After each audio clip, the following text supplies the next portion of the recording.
भगवान श्री कृष्ण की जन्म कथा। जन्माष्टमी के दिन रात्रि में बड़े धूमधाम से भगवान कृष्ण का जन्मोत्सव मनाया जाता है। इस दौरान कान्हा के भक्त विधि विधान से पूजा करते हैं और व्रत रखते हैं।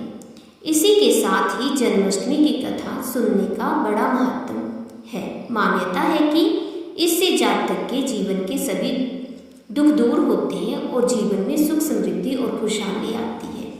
चलिए जानते हैं जन्माष्टमी पर श्री कृष्ण की जन्म कथा।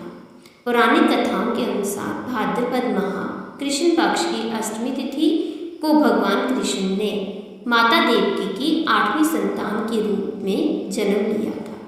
कृष्ण जी का जन्म मथुरा में कंस के कारागार में हुआ था। माता देवकी राजा कंस की बहन थी। कंस को सत्ता का लालच था। उसने अपने पिता राजा उग्रसेन की राजगद्दी छीनकर उन्हें जेल में बंद कर दिया था और स्वयं को मथुरा का राजा घोषित कर लिया था।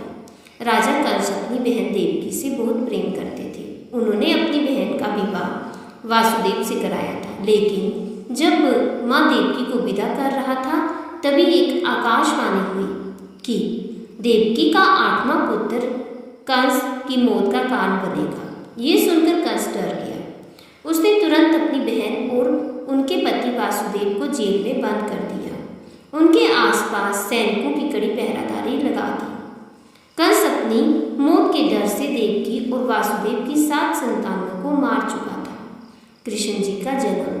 इसके बाद भाद्रपद माह कृष्ण पक्ष की अष्टमी तिथि को रोहिणी नक्षत्र अंधेरी रात में भगवान श्री कृष्ण ने जानकी के 8वीं संतान के रूप में जन्म लिया।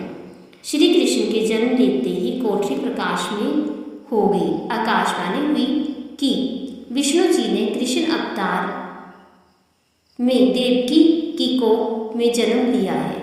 उन्हें गोकुल में बाबा नंद के पास छोड़ आए और उनके घर एक कन्या जन्मी है। उसे मथुरा लाकर कंस को सौंप दी। कान्हा चले गोकुल धाम। आकाशवाणी सुनते ही वासुदेव के हाथों की हथकड़ी खुल गई। सभी पहरेदार सोने लगे। वासुदेव ने एक टोकरी में बाल गोपाल को रखकर सिर पर रख लिया और गोकुल की ओर चल पड़े। कान्हा को गोकुल धाम ले जाने में वासुदेव को कई मुसीबतों का सामना करना पड़ा। यमुना नदी कृष्ण जी के चरणों को स्पर्श करने के लिए उफान पर आ गई, लेकिन चरण स्पर्श करने के बाद वह फिर शांत पड़ गई। वह कान्हा को बाबा नंद के पास छोड़कर आए और गोकुल से कन्या को लेकर वापस लौट आए। जेल अपने आप बंद हो गया और उनके हाथों में हथकड़ियां लग गई। कन्या की रोने की आवाज़ सुनते ही सभी पहरेदार उठ गए।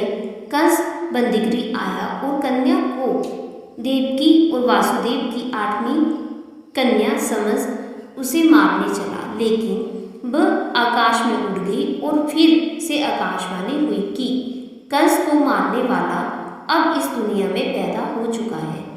बाबा नंद और उनकी पत्नी माँ यशोदा ने कृष्ण जी का पालन पोषण किया। राजा कंस ने श्री कृष्ण का पता लगाकर उन्हें मारने की खूब कोशिश की, लेकिन कंस की सारी कोशिशें विफल हुई और कृष्ण जी को कोई मार नहीं सका।